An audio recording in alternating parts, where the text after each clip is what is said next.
Le système de vitrage pour balcons et terrasses SL25 suppose un métré précis et une pose minutieuse pour fonctionner correctement. Pour tous les types de poses, fournir la mesure extérieure.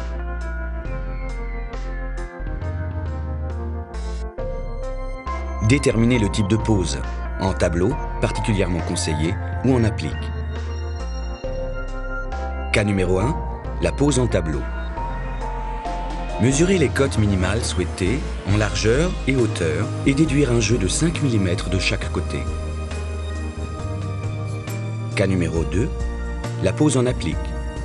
Mesurer les cotes souhaitées en largeur et hauteur et déduire un jeu de 5 mm de chaque côté.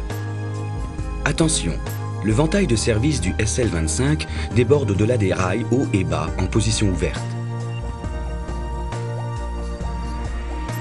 Si vous optez pour des équerres afin de fixer les rails supérieurs et ou inférieurs, sélectionnez-les de manière à résister au poids du SL25 et à laisser suffisamment d'espace entre le mur et le rail pour le débord de l'ouvrant.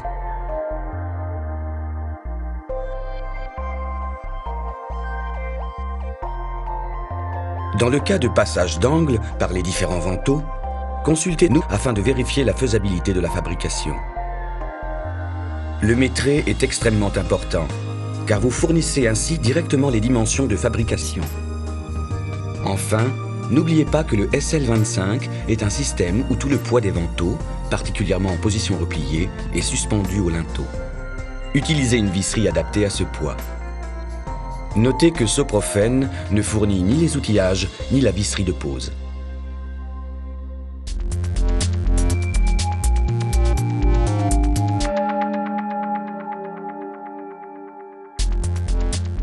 Vérifiez que votre commande est complète en identifiant les profilés et pièces livrées. Rail bas. Rail haut. Rail télescopique en option. Les accessoires de l'entrebâilleur. 6 pièces et 6 vis par entrebâilleur fournis dans 2 sachets. Les capots latéraux. Les vantaux.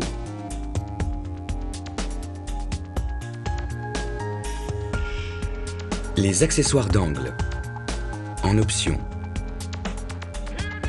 Les accessoires de raccord entre profilés, dans le cas de longueur supérieure à 6 mètres.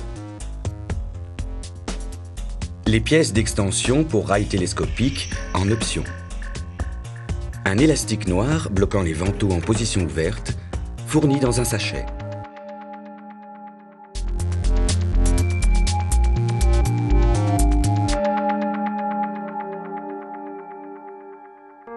Mesurez les cotes de hauteur du tableau afin de s'assurer des bonnes dimensions des vantaux livrés. Mesurez la hauteur du vitrage de part close à part close.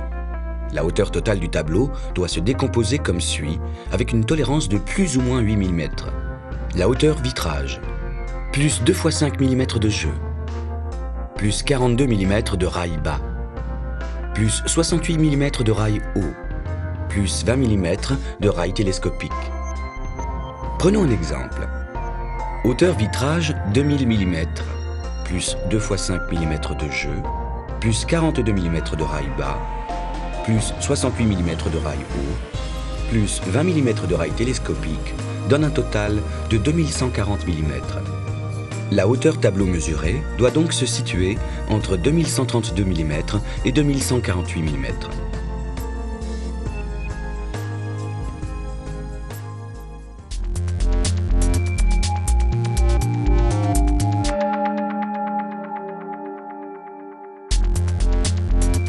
Séparer le rail haut du rail télescopique.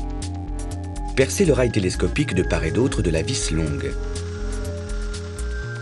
Le diamètre des trous se fera en fonction des fixations utilisées qui dépendront elles-mêmes du support dans lequel sera fixé ce rail. Ajoutez un point de perçage dans la zone de repli des vantaux.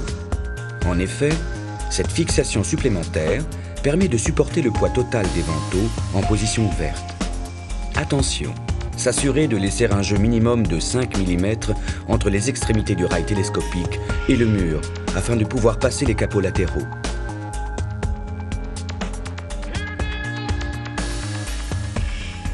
Tracez l'emplacement des rails télescopiques et bas.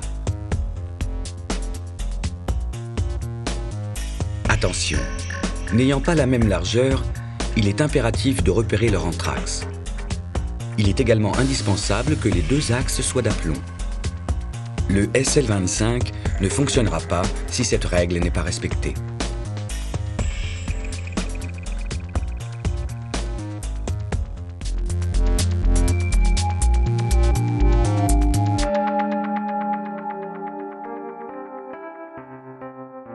Le sens de repli des vantaux, intérieur ou extérieur, conditionne l'emplacement des encoches des rails.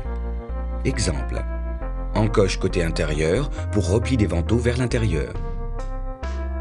Prépositionnez le rail télescopique et repérez les points de perçage dans le linteau. Percez le linteau et fixez le rail télescopique.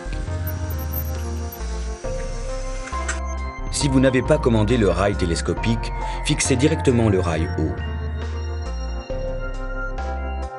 En cas d'angle, insérez les pièces d'angle.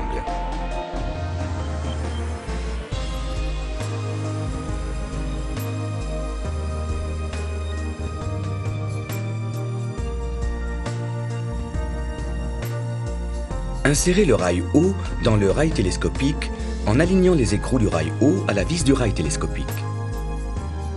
Montez le rail haut au maximum à l'aide de la vis de réglage de 6 pans de 4. Prépercez le rail bas et les capots latéraux. Prépositionnez le rail bas et les capots latéraux afin de repérer les points de perçage au sol. Percez le support. Mettre en place l'ensemble constitué du rail bas et des capots latéraux. Fixez le rail bas en s'assurant qu'il soit de niveau. Fixez également les capots latéraux au tableau. Toute la structure est maintenant posée. Nous avons donc un cadre dormant composé du rail télescopique, du rail haut, du rail bas et des deux capots latéraux.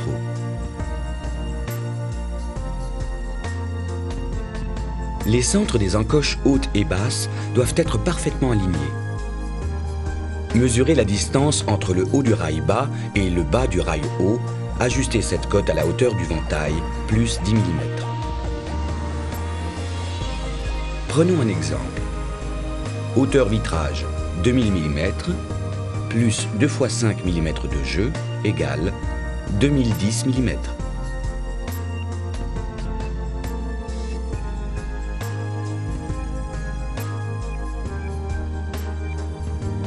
Étant donné que le rail bas est de niveau, le seul réglage possible s'effectue en montant ou en descendant le rail haut à l'aide des vis du rail télescopique. Utilisez une clé 6 pans de 4 et ajustez la hauteur au niveau de chaque vis.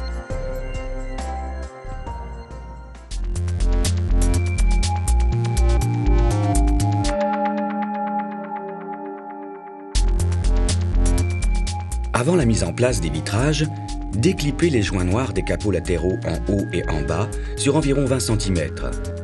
Ils seront coupés ultérieurement à la bonne dimension. Identifiez les vitrages. La numérotation va de la gauche vers la droite, vue de l'intérieur. L'ouvrant de service est le ventail sans galet, disposant d'une manœuvre. Tous les autres vantaux sont découlissants. Insérez tout d'abord le dernier découlissant, c'est-à-dire celui dont les galets sont les plus rapprochés l'un de l'autre. Respectez le sens d'introduction tel qu'il est indiqué sur ce film.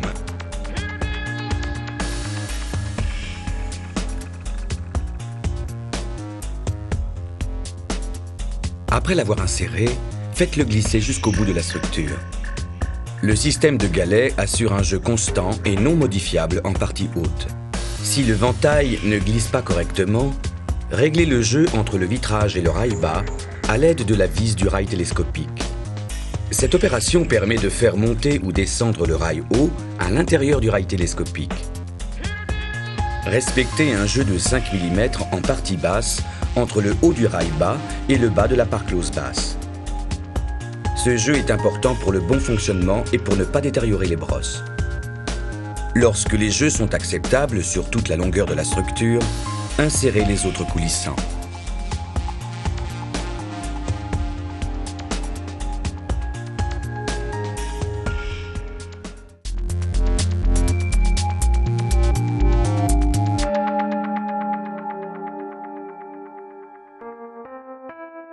Préparez le ventail de service en dévissant les caches haut et bas au point indiqué. Déclippez les parts closes hautes et basses à l'aide d'un ciseau à bois par exemple. Dès que ces pièces sont retirées, mettre le ventail en place en le glissant sur les ferrures déjà fixées sur les rails haut et bas.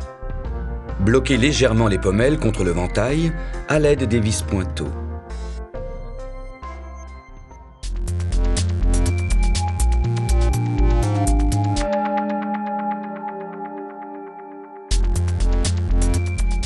Fermez l'ouvrant de service et réglez les jeux. Entre l'ouvrant de service et le premier coulissant. Entre l'ouvrant de service et le rail haut. Entre l'ouvrant de service et le rail bas.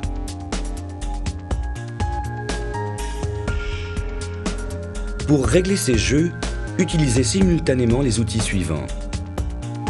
Les vis du rail télescopique, le positionnement de l'ouvrant de service dans les pommelles préfixées à l'aide des vis pointeaux. Notez que cette ferrure, taquet Zamac, est également amovible. Dès que les jeux sont satisfaisants et constants, serrez les vis des ferrures pour bloquer le ventail de service.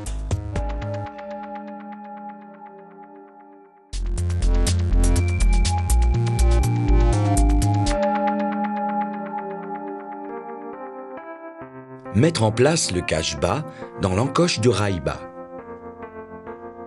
Réajuster éventuellement la ferrure mobile de l'ouvrant de service au centre du cache. Monter l'entrebâilleur dans le rail haut.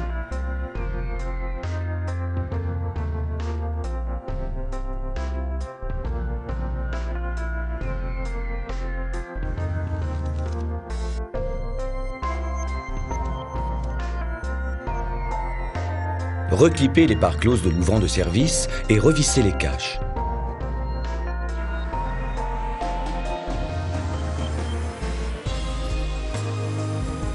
Coupez les joints noirs des capots latéraux au-dessus de la part close basse et en dessous de la part close haute. Positionnez et serrez la butée d'arrêt dans le rail bas afin que le dernier vitrage s'arrête sur cette butée. Enfin, si besoin, fixez la vis crochet à un mur sous le ventail. L'élastique noir en tension retiendra alors les vantaux en position ouverte.